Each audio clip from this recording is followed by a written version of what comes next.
ಜೀವನವನ್ನು ಸುಲಭಗೊಳಿಸಿವೆ ಅಂತ ಹೇಳಿ ಕೊಡ್ತಾ ಇದ್ದಾರೆ.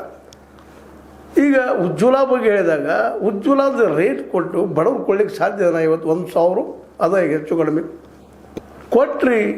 ಆದ್ರೆ ಇವತ್ತು ಅದನ್ನು ಉರುವಲ್ ಮಾಡಿಕೊಂಡು ಕಟ್ಟಿಗೆನ ಹಾಕ್ಕೊಳ್ತಾ ಇದ್ದಾರೆ ಪಾಪ ಹೆಣ್ಮಕ್ಳವರು. ಹೆಣ್ಮಕ್ಳಿಗೆ ನೀರು ಬರಬಾರ್ದು ಮಾಡ್ಬೋದು. ನೀವು ಒಳ್ಳೆಯ ಉದ್ದೇಶಗಳು ಮಾಡಿದರೆ ಆದರೆ ಎಲ್ಲರಿಗೂ ಆಯ್ತಾ ಅಂತ. ಇಲ್ಲೇ ನಮ್ಮ ದೇಶದಲ್ಲೇ 145 ಕೋಟಿ ಜನಸಂಖ್ಯೆ ಅದ. ನೀವು ಎಷ್ಟು ಕಟ್ಟಿದ್ರಪ್ಪ ಈ 12 ವರ್ಷದಾಗ? 10.5 ಕೋಟಿ ಉಜ್ವಲ ಕೊಟ್ರಿ. PM ಆವಾಸ್ ಮನೆಗಳು 4 ಕೋಟಿ ಕೊಟ್ರಿ. 4 ಕೋಟಿ ಎಲ್ಲರಿಗೂ ಬಡವರಿಗೆ ಆಯ್ತಾ? 81 ಕೋಟಿ ಜನಸಂಖ್ಯೆ ಅದರಲ್ಲೇ ಬಡವರು. ಒಂದು ಫ್ಯಾಮಿಲಿಗೆ 5 ಕಿಲೋ ಕೊಡ್ತೀರಿ ನೀವು 12 ಕೋಟಿ ಶೌಚಾಲಯ ಮಾಡಿದ್ವಿ, ಮನೆ ಕಟ್ಟಿದ್ದೀವಿ, 4 ಕೋಟಿ ಅಂತ ಹೇಳ್ತಾ ಇದ್ದೀರಿ. ಎಲ್ಲರಿಗೂ ಮನೆ ಆಯ್ತಾ ಬಡವ್ರಿಗೆ? ಇದಕ್ಕೆ ಇವತ್ತು ಉತ್ತರ ಕೊಡಬೇಕಾಗಿದೆ.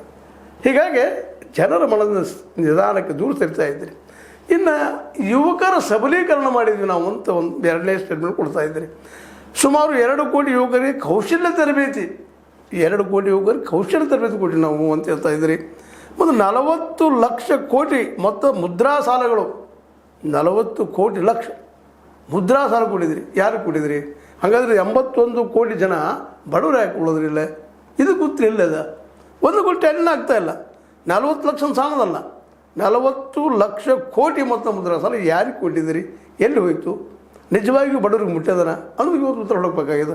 ಅದರ ಜೊತೆಗೆ ದೇಶಾದ್ಯಂತ 2.2 ಲಕ್ಷ ಸ್ಟಾರ್ಟಪ್ ಶುರು ಮಾಡಿದ್ರಿ. ಸ್ಟಾರ್ಟಪ್ ಮಾಡಿದಷ್ಟು ಅಪ್ಪ ಆಗಲೇ ಎಲ್ಲಿದ್ದಾವೆ ಅವ?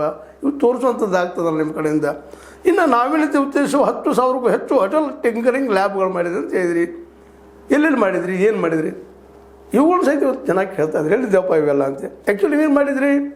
ಪ್ರತಿ ವರ್ಷ 2 ಕೋಟಿ ಯುವಕರಿಗೆ ನಾವು ಉದ್ಯೋಗ ಕೊಡ್ತೀನಿ ಅಂತ ಹೇಳಿದ್ರಿ. ಇವತ್ತು 12 ವರ್ಷ 24 ಕೋಟಿ ಜನಸಂಖ್ಯೆ ಆಗ್ತಾರೆ. ಎಲ್ಲದ 24 ಕೋಟಿ ಜನ ಉದ್ಯೋಗಿಗಳು? ಆ 24 ಕೋಟಿ ಜನ ಉದ್ಯೋಗಗಳು